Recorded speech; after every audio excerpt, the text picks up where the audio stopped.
Hi guys, Scott Woodward with you to preview Monday Night Football between the Rabbitohs and the Roosters, and very interesting game we have in prospect, not only from a futures viewpoint but from an entertainment point of view. Both these teams are highly entertaining, but look, I think South Sydney can actually go on and win the premiership, providing the halfback shows me what I think he can show me. I'm yet to see it. I want to see him talk a lot more than what I've seen, but he certainly has got the skills. And I guess at this time last year I was looking at nearly in the same vein with Cherry Evans, and Cherry Evans stepped up. So I'm looking at young Reynolds to do the same thing. Haven't seen it yet. Maybe this time next week I'll be able to tell you that I did. But as far as the Roosters are concerned, I think their time will come next year. Ideally, by then they should have Sonny Bill Williams on board, and they should have a new fullback with a little bit of speed who can break the line when he runs the ball up. And a new look 5'8", and I think they'll be a very competitive team then. But 2012, I don't think will be the Roosters' year, although I think that they'll be very hard to beat in this game. It's a toss of the coin game. It can go either way. Just looking at the stats, the Roosters certainly have got the wood on the Rabbitohs. The last 23 times these two teams have played, as a matter of fact, the last 30 times these two teams have played, the Rabbitohs have won 23 of them. But having said that, the Roosters have lost 7 of their last 8 games at ANZ Stadium, so they much prefer to be playing at the Sydney Football Stadium. And this game being at ANZ gives the Rabbitohs a little bit of an edge. But look, the problem that we've got with the Rabbitohs is that they've got a makeshift spine. They've got young Dylan Farrell playing at fullback, and he's not a fullback, hasn't had a lot of experience in that position at all, and he really hasn't trained for it.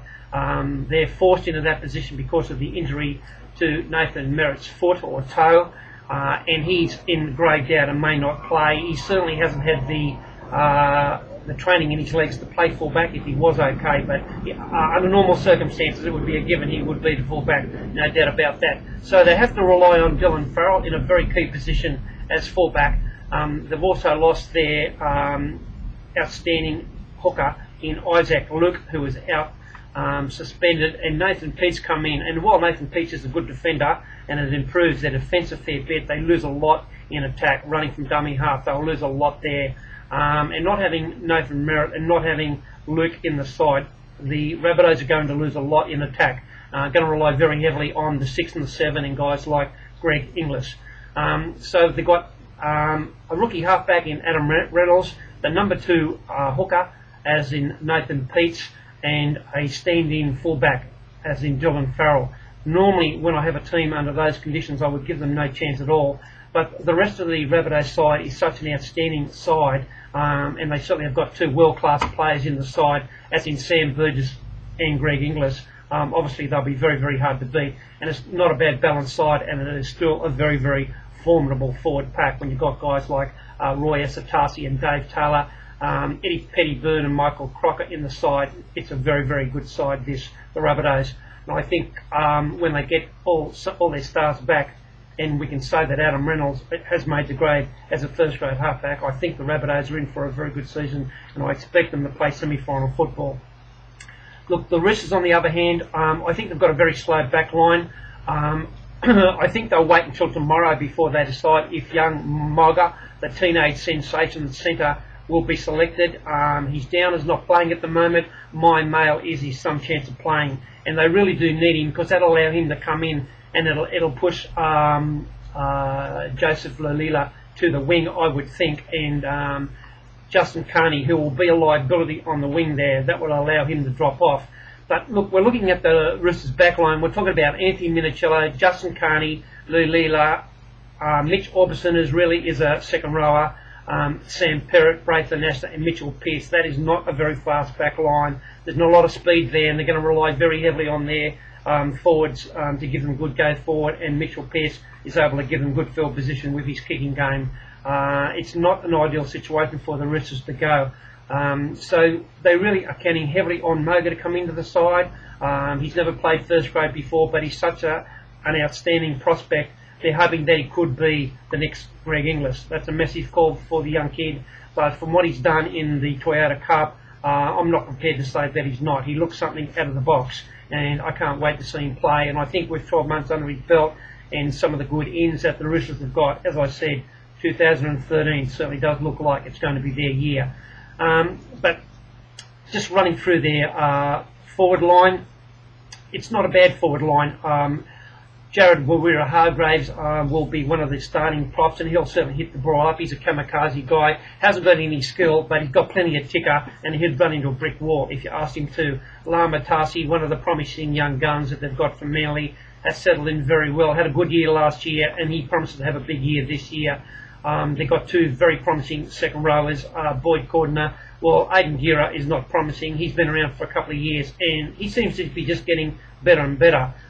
Two very good second rowers there, and Frank Paul Nuasala will be one of the big hit-up guys who will lock the scrum, and he'll also play a fair bit of prop, I would think. A good bench in Arona, Masso. They're hoping that Kennedy's foot will be okay to play, but he has been a worry. But he is very important to the structure of the Rabbitohs, and they do need him to play. Not sure whether they'll go with young Dan Mortimer or Anthony Mitchell as their fill-in hooker and the utility. Dan Mortimer has been going very well in the off-season, and he may just have the edge there. It's hard to say. But look, it doesn't matter either way. I think, for me, I think this game is going to come down to a brilliant move by somebody in either one of the two sides, and it could be something from maybe John Sutton, or maybe a Greg Inglis, or maybe Sam Burgess can just bust a couple of guys open and do something spectacular. But I think that's the way it would be. I don't think it'll be a runaway. I think this will be a close fought. We've already had two draws after 80 minutes already, and I'm not prepared to say that we won't be having three. I don't think there'll be much in this. I think the bookies have got the market right. They have fluctuated a fair bit since betting has started. The Roosters come right into the market when the Rabbitohs had some injuries, but now the Roosters have had injuries, so they've got back out now. My market, to 100%, I have the Rabbitohs 185, the Roosters 215, bookies Rabbitohs 183, 205, and Betfair 188, 212. So as you can see, there doesn't look to be any overlays in this here. Doesn't look to be any value. I think the bookies have got the market pretty spot on. And I'm not prepared to have a bet here, particularly with the many variables that we got here. We don't know what's going to happen with the Rabbitohs spine, and we don't know who's going to be the centres, the starting centres for the Rabbitohs. So under those circumstances, we'll just watch. And one thing I can guarantee you, it will be a very entertaining game. Two very entertaining teams, these. But from my point of view, I'm be looking closely at the Rabbitohs and looking very closely at Adam Reynolds to see if he's going to be the halfback that they've been looking for. And he can take them into the semi-finals this year. I know it's only round one and we're a long way off, but this is where Dale Cherry Evans started last year, and he just kept getting better and better, and he took Manly to a grand final and won the grand final. And it'd be good to see if Adam Reynolds could do the same thing for the Rabbitohs. So there it is for me. I hope you enjoy Monday Night Footy. It's been a long time coming, and I'm really looking forward to it. I'll talk to you soon. Cheers.